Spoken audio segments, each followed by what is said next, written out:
वैष्णो देवी मंदिर को श्री माता वैष्णो देवी मंदिर भी कहा जाता है और वैष्णो देवी भवन देवी वैष्णो देवी को समर्पित एक प्रमुख और व्यापक रूप से सम्मानित हिंदू मंदिर है। यह भारत में जम्मू और कश्मीर के केंद्र शासित प्रदेश के भीतर त्रिकुटा पहाड़ियों की ढलान पर कटरा, रियासी में स्थित है। मंदिर को दुर्गा को समर्पित 108 प्रमुख शक्ति पीठों में से एक के रूप में मान्यता प्राप्त है, जिन्हें वैष्णो देवी के रूप में पूजा जाता है। दुर्गा के प्रमुख पहलू होने के कारण हिंदू वैष्णो देवी को काली, सरस्वती और लक्ष्मी का अवतार मानते हैं। मंदिर Shri Mata Vaishno Devi shrine board (SMVDSB) द्वारा शासित है, जिसकी अध्यक्षता अगस्त 1986 में जम्मू और कश्मीर सरकार ने की थी। यह भारत के सबसे अधिक देखे जाने वाले तीर्थस्थलों में से एक है। हर साल लाखों श्रद्धालु मंदिर में दर्शन के लिए आते हैं। नवरात्रि जैसे त्योहारों के दौरान फुटफॉल बढ़कर 1 करोड़ तक पहुंच जाता है। यह कुछ लेखकों के अनुसार लगभग $16 बिलियन की वार्षिक आय के साथ भारत के सबसे अमीर मंदिरों में से एक है। मंदिर हिंदुओं और सिखों दोनों के लिए पवित्र है। स्वामी विवेकानंद जैसे कई प्रमुख संतों ने मंदिर का दौरा किया है। मंदिर Shri Mata Vaishno Devi shrine board (SMVDSB) द्वारा शासित है। बोर्ड की स्थापना जम्मू और कश्मीर राज्य सरकार अधिनियम संख्या 16/1988 के तहत की गई थी, जिसे श्री माता वैष्णो देवी श्राइन अधिनियम के रूप में भी जाना जाता है। बोर्ड की अध्यक्षता जम्मू और कश्मीर के उपराज्यपाल करते हैं, जो मंदिर के संचालन के लिए 9 बोर्ड सदस्यों की नियुक्ति भी करते हैं। मंदिर 1584.96 की ऊंचाई पर मी 5200 फीट 12 है त्रिकुटा पहाड़ी पर कटरा से किमी।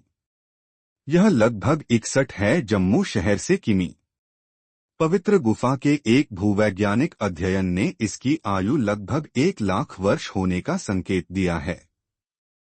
ऋग्वेद में त्रिकुटा पहाड़ी का भी उल्लेख है, जिस स्थान पर मंदिर स्थित है। महाभारत, जो पांडवों और कुरुक्षेत्र युद्ध का लेखा-जोखा देता है, में देवी वैष्णो देवी की पूजा का उल्लेख है। कहा जाता है कि कुरुक्षेत्र युद्ध से पहले अर्जुन ने आशीर्वाद के लिए भगवान कृष्ण की सलाह से देवी की पूजा की थी। उनकी भक्ति से प्रसन्न होकर देवी मां वैष्णो देवी के रूप में उनके सामने प्रकट हुई। जब देवी प्रकट हुई तो अर्जुन ने एक स्तोत्र के साथ उनकी स्तुति शुरू की, जिसमें एक श्लोक जम्बूकाटक चित्तैषु नित्यं सन्निहितालये कहकर जाता है, जिसका अर्थ है, आप जो हमेशा जम्बू पर्वत की ढलान पर मंदिर में रहते हैं।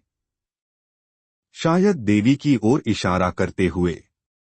वर्तमान जम्मू कश्मीर के पूर्व राज्यपाल जगमोहन कहते हैं, माता वैष्णो देवी तीर्थ एक प्राचीन है, जिसकी प्राचीनता महाभारत से पहले की है। माना जाता है कि भगवान कृष्ण ने अर्जुन को जम्बू की पहाड़ियों में जाने और वैष्णो का आशीर्वाद लेने की सलाह दी थी। युद्ध के मैदान में हथियार उठाने से पहले देवी जम्बू की पहचान आज के जम्मू से है।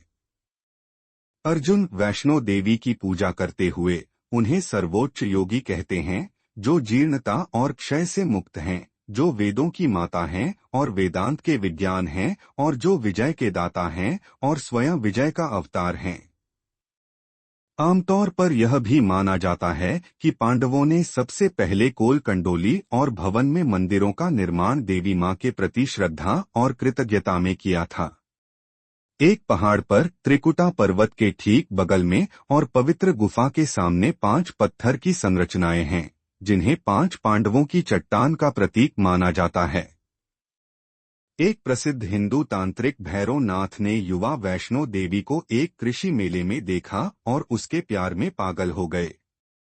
वैष्णो देवी अपने कामुक अग्रिमों से बचने के लिए त्रिकुटा पहाड़ियों में भाग गईं। बाद में उन्होंने दुर्गा का रूप धारण किया और एक गुफा में अपनी तलवार से उनका सिर काट दिया। वैष्णो देवी का मूल निवास अर्धकुंवारी था, जो कटरा शहर और गुफा के बीच लगभग आधे रास्ते में था। मंदिर में वैष्णो देवी की 3 मूर्तियों महाकाली, महालक्ष्मी और महासरस्वती की पूजा की जाती है। मूर्तियों के चरण बारहमासी बहने वाली बाणगंगा से लाए गए पानी से धोए जाते हैं। वैष्णो देवी के पास सर्वोच्च देवत्व आदि शक्ति या केवल दुर्गा के समान सभी शक्तियां हैं। अधिकांश तीर्थयात्री वैष्णो देवी को दुर्गा के रूप में पहचानते हैं, जिन्हें शेरामवाली, शेरस्वार भी कहा जाता है। वैष्णो देवी मंदिर में आयोजित होने वाले सबसे प्रमुख त्योहार नवरात्रि हैं, जो 9 रातों का त्योहार है, जिसमें दुष्ट राक्षसों पर देवी की जीत का जश्न मनाया जाता है, और दिवाली रोशनी का त्योहार है, जो अंधेरे पर प्रकाश की जीत, बुराई पर अच्छाई और अज्ञानता पर ज्ञान की जीत का प्रतीक है।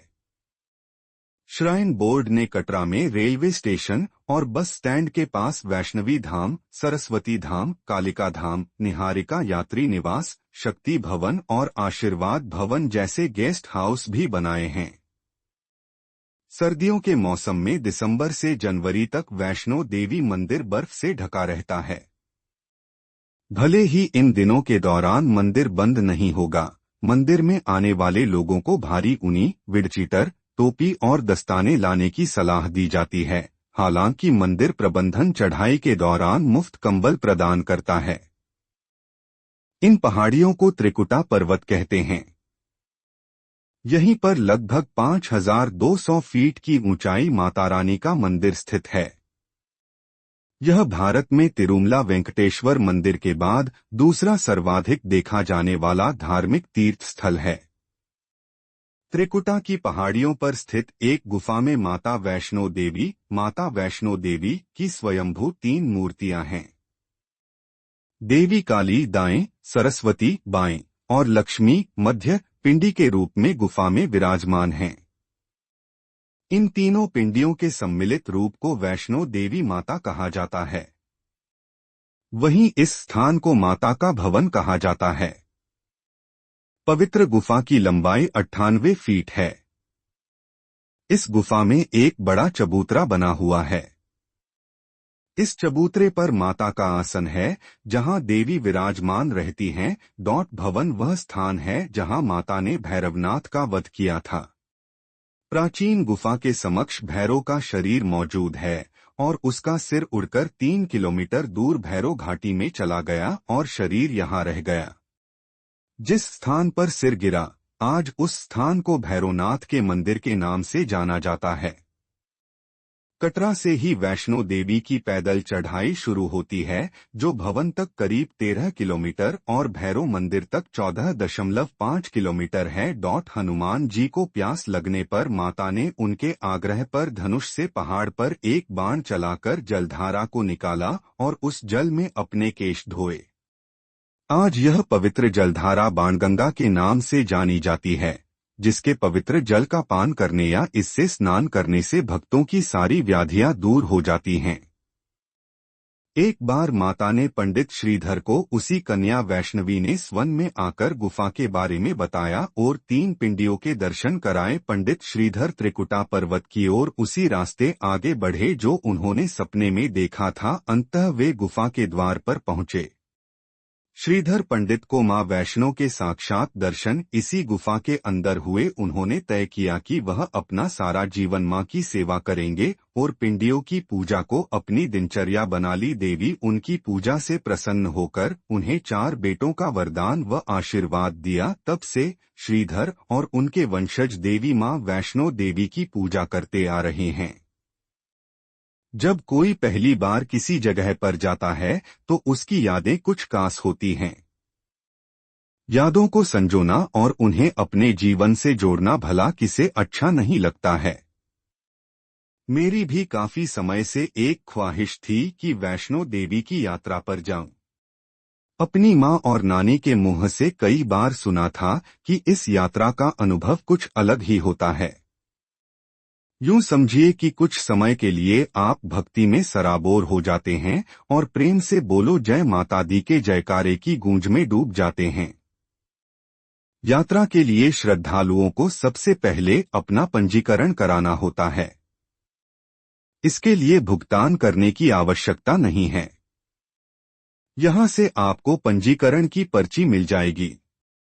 इस यात्रा पर्ची के जारी होने के बाद आपको 6 घंटे के अंदर बाणगंगा में पहली चेक पोस्ट को पार करना होगा।